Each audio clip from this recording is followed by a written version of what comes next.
बंदा Pakistani family reaction. तो कैसे आप सब, मेरा नाम मुजाद इमरान है। अली। यार भारत ने बना डाली एक ऐसी टेक्नोलॉजी जिसको देखकर अमेज़न और गूगल गिरे भारत के कदमों में। भारत बन गया टेक्नोलॉजी का राजा। कौन सी टेक्नोलॉजी बनाई है यार? मुझे नहीं पता कि आखिर भारत ने ये कौन सी ऐसी टेक्नोलॉजी बनाई है कि भारत को अब राजा बोला जा रहा है टेक्नोलॉजी फील्ड। देखते हैं, वीडियो वॉच करते हैं ये तो कि कौन सी टेक्नोलॉजी बनाई वही है। नहीं तो वॉच करेंगे तभी कुछ आइडिया लगेगा। तो उसका क्या किया है भारत ने आज?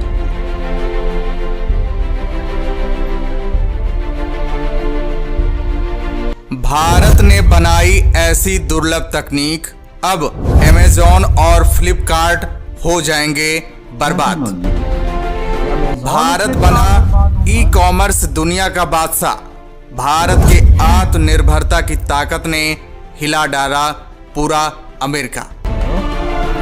बेबस होकर भारत के कदमों पर आ गिरा अमेरिका। दोस्तों, इस समय हमारा भारत ऐसी ताकत हासिल कर ली है कि जिस क्षेत्र में अपना पैर रख रहा है उसमें उसे कामयाबी मिलती जा रही है, और ये सब भारत के आत्मनिर्भरता की ताकत की वजह से संभव हो पा रहा है। इस समय भारत, जो देश खुद को टेक्नोलॉजी की दुनिया का बादशाह समझते थे, उनकी अकड़ भारत तोड़ रहा है। चीन, रूस, अमेरिका और जापान की सोच कर रातों की नींद हराम हो गई है। खुद को सुपर पावर समझने वाला अमेरिका सदमे में आ गया है। देखा जाए तो भारत ने ऐसी काबिलियत हासिल कर ली है कि जो दूसरे देशों के बस की बात नहीं है। भारत हर सेक्टर में आत्मनिर्भर बनने की कसम खा ली है, तभी तो भारत हर वो छोटी छोटी चीज जिसके लिए दूसरे देशों पर डिपेंड था खुद बना रहा है। यही कारण है कि भारत जो तकनीक विकसित कर रहा है उसका जोड़ पूरी दुनिया में मिलना नामुमकिन हो गया है। गूगल से लेकर अमेज़न, फ्लिपकार्ट,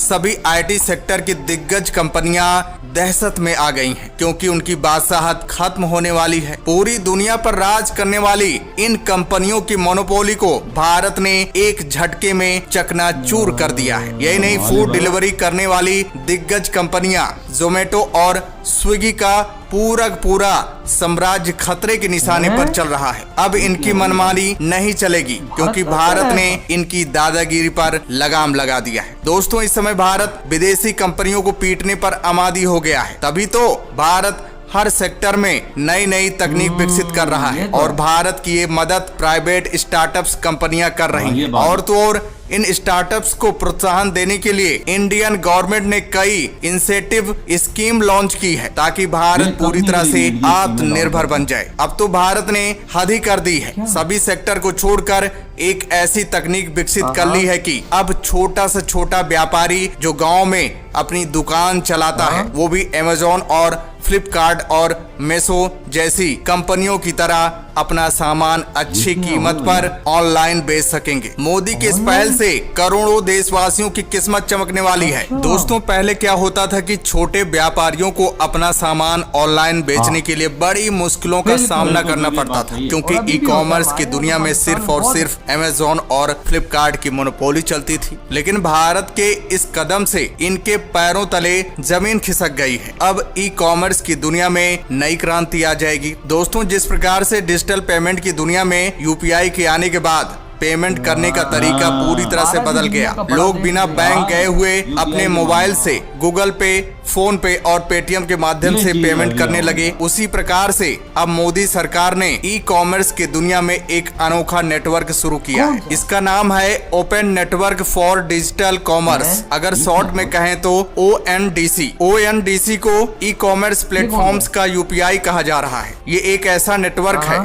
जहां आपको सब कुछ मिलेगा, यानी छोटी छोटी चीजों से लेकर बड़ी से बड़ी चीजें आसानी से मिल जाएंगी। देखा जाए तो अभी इस नेटवर्क को शुरू हुए ज्यादा दिन नहीं हुए हैं, लेकिन इसने ई कॉमर्स की दुनिया में भूचाल ला दिया है। ऑनलाइन खरीदारी के मामले में अभी तक ऐसा नेटवर्क किसी देश के पास नहीं है। ONDC के जरिए कस्टमर्स को ये फैसिलिटीज मिलेगी कि वो एक ही चीज की अलग अलग कीमतों को अलग अलग प्लेटफॉर्म पर कंपेयर कर सकेंगे। इसे आसान शब्दों में समझें तो मान लो कि आपको एक स्मार्टफोन खरीदना है जो फ्लिपकार्ट पर 30,000 रुपए में मिल रहा है। ये आपने फ्लिपकार्ट ऐप को ओपन कर देखा, फिर आपके मन में सवाल आया क्या ये कहीं और 30,000 रुपए से कम में भी मिल रहा है। उसके बाद आपने अमेज़न के ऐप पर विजिट किया जहां उसी स्मार्टफोन की कीमत 31,000 रुपए है। फिर आपने जियो मार्ट ऐप खोला, वहां उसी स्मार्टफोन की कीमत 29,500 रुपए है। ऐसे में आपको इसका बेस्ट प्राइस सर्च करने के लिए तमाम ई कॉमर्स कंपनियों की वेबसाइट पर जाकर देखना पड़ता है, लेकिन ONDC यही काम चुटकी में कर देगा, यानी सिंगल विंडो में सब कुछ मिलेगा। दरअसल ONDC पर आपको एक साथ सभी सेलर दिखेंगे, यानी आपको तमाम ऐप पर जाकर नहीं देखना होगा। जब एक ही जगह सभी सेलर होंगे तो कौन सबसे सस्ता दे रहा है इसका चयन करना हर ग्राहक के लिए आसान हो जाएगा। यही नहीं, आप ONDC से सस्ता खाना भी मंगा सकते हैं, यानी जोमेटो और स्विगी पर जिस खाने की कीमत ज्यादा होगी वही खाना आपको ONDC पर काफी सस्ते में मिल जाएगा। इसके पीछे की असल वजह यह है कि जोमेटो और स्विगी जैसे प्लेटफॉर्म का ऑनलाइन फूड डिलीवरी सेगमेंट में मोनोपोली है। ये कंपनियां मन मुताबिक चार्ज वसूलती हैं। कुछ रेस्टोरेंट को भी मजबूरी में इनके साथ पार्टनरशिप करना पड़ती है। फिलहाल जब आप जोमेटो और स्विगी से फूड ऑर्डर करते हैं तो ये कंपनियां तमाम तरह की चार्ज बिल में जोड़ती हैं, लेकिन सरकारी प्लेटफॉर्म के साथ ऐसा नहीं होने वाला है, क्योंकि ONDC एक non profit e commerce platform है, यानी इसे मुनाफा कमाने के मकसद से नहीं बनाया गया है। आपको बता दें कि भारत सरकार के वाणिज्य मंत्रालय की पहल के तहत ONDC को डेवलप किया गया है, इसलिए इसमें कमीशन का तगड़ा खेल नहीं है। जबकि स्विगी और जोमेटो पर कुल बिल में करीब 30% तक कमीशन जुड़ा होता है, यानी ONDC से ऑर्डर करने पर यह बचत तय है। इसके अलावा आने वाले दिनों में डिलीवरी और बेहतर होने की उम्मीद है, खासकर प्रोडक्ट क्वालिटी को लेकर कस्टमर्स की कंप्लेंट्स कम हो जाएंगी। जैसा कि आप सबको पता ही होगा कि अमेज़न और फ्लिपकार्ट पर कुछ और ऑर्डर होता है और कभी कभी कस्टमर्स को कुछ और ही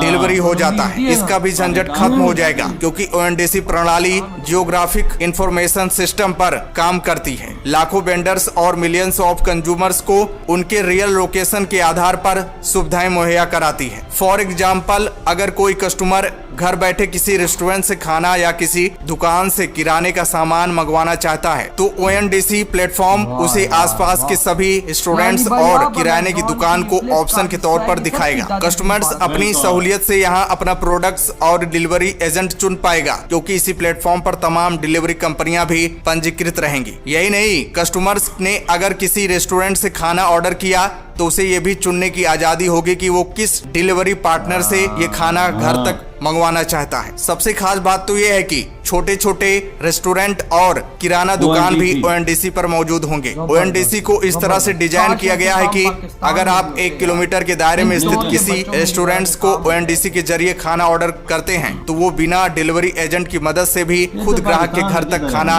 डिलीवर करा सकता है। इसमें वो अपने स्टाफ की मदद ले सकता है, क्योंकि ग्राहक और रेस्टोरेंट के बीच की दूरी महज कुछ किलोमीटर है। ऐसे में थर्ड पार्टी डिलीवरी एजेंट के नहीं होने से प्रोडक्ट यानी खाने की कीमत बेहद कम हो जाएगी। प्रयोग के तौर पर खुद रेस्टोरेंट सस्ते में इस प्लेटफॉर्म के जरिए खाना डिलीवरी कर सकता है। ये फार्मूला ग्रोसरी और दूसरे प्रोडक्ट पर भी लागू होते हैं। यही नहीं, इस प्लेटफॉर्म पर मौजूद सेलर को भी पता होगा कि सबसे सस्ता प्रोडक्ट्स कौन बेच रहा है। ऐसे में कम कमीशन पर सेल बढ़ाने की होड़ होगी, जिससे ग्राहकों को फायदा होने वाला है। साथ ही ONDC ई कॉमर्स को प्लेटफॉर्मों के मोनोपोली से मुक्त कराएगी। इससे कंपटीशन को बढ़ावा मिलेगा।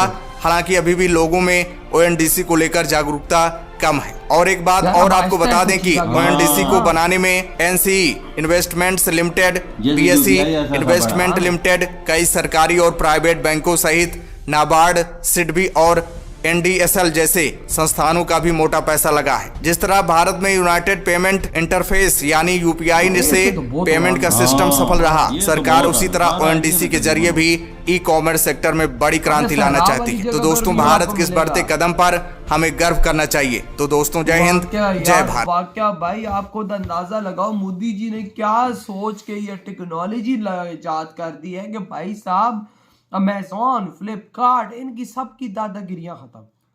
अपना मुल्क का ONDC जो इनका सिस्टम है वो शुरू हो जाए पूरी इंडिया में। वही ना भाई, ताकि छोटे कमीशन से के बगैर छोटा कारोबारी भाई उस पे कारोबार कर सकेगा, अपना सामान बेच सकेगा, पैसा भाई भारत का बाहर के देशों में नहीं जाएगा। अमेज़न की तो छुट्टी हो गई है वही ना। इसके बाद भाई साहब अब जो चीज अमेज़न से आपको 500 रुपए की मिल रही है वही आपको इधर से भाई मिलेगी 400 रुपए की। बचत है कि नहीं है? बचत है ना। 400 रुपए की बचत भाई। और दुनिया की हर चीज आपको यहाँ से मिलेगी। खाना आपको मिलेगा, आपको सब्जियां मिलेंगी, मोबाइल मिलेंगे, कपड़े दुनिया की मिलेंगे, हर कपड़े चीज मिलेंगे, जूतियां मिलेगी, हर चीज मतलब मिलेगी। हर चीज। मतलब ये समझो कि जिस तरह एक विंडो में एक जिस चीज तरह ओपन एक करते हैं ना। अमेज़न है, जिस तरह फ्लिपकार्ट है, उसी तरह ये ONDC होगा। हाँ। और यूपीआई ने जो भारत ने झंडे इस दुनिया में गाड़े हैं वो पूरी दुनिया को पता है कि भाई भारत के रेडी पर भी आज यूपीआई यूज हो रहा है। दुनिया का सबसे ज्यादा डिजिटल ट्रांजैक्शंस जो होती हैं वो इंडिया में होती हैं, कोई शक नहीं है भैया। देखना और इधर पाकिस्तानी ये कारोबार करेंगे। और यार ये अल्लाह के नाम पे भाई अगले को भाई साहब मैं कहता हूँ अगले को बदनाम कर देते। मैंने 3500 रुपए का अल्लाह के नाम का इतना सा फ्रेम मंगाया था, तस्वीर में शीशा मीशा सब कुछ शीशे के अंदर नाम लिखा हुआ था। मुझे क्या है गत्ते पे एक पेपर लगा वो उस पे लिखा हुआ जो 300 का भी महंगा। ये नेशन अल्लाह के नाम पे भाई साहब लोगों को फुद्दू लगाती है। तो आप लूट रही है। खुद सोचो ये पाकिस्तानी कहाँ तरक्की करेंगे? नहीं करेंगे जी। वो आज तभी तो भारत आगे बढ़ा है कि वो 2 नंबर ही नहीं करते। ये अपने मजहब के साथ ही सीधे नहीं, इंसान के बच्चे नहीं है। दूसरों के साथ कैसे करेंगे? दूसरों के साथ क्या करेंगे? इनका हाल यही है ना, खड्डे में गए। उधर देखो मोदी जी क्या कर रहे हैं। ONDC मतलब बगैर कमीशन के कोई एक चीज विंडो को ओपन करते हो तो सारी चीजें सामने, जो चीज मंगवाना चाहते हो तो ऑर्डर करो, वो आपके घर में पहुंच जाएगी। ये देख सकता हूँ। यानी भाई साहब अब मोदी जी चाह रहे हैं कि भारत के अंदर अमेज़न, फ्लिपकार्ट इनका भी खात्मा हो, क्योंकि भारत का पैसा भारत नहीं रहे। अगर एक मोबाइल आपको मिलता है 30,000 रुपए का, जो उन्होंने बोला, इसी ONDC पे आपको मिलता है 29,000 का, आपको किसको चूज करना? यही बात है ना, ये भारत का पैसा भारत में रहेगा, भारत में ही रहेगा। तो यार अमेज़न की वही छुट्टी। वही ना। तो यार आपके क्या थॉट इस वीडियो के बारे में? इधर ये वीडियो खत्म कर दो।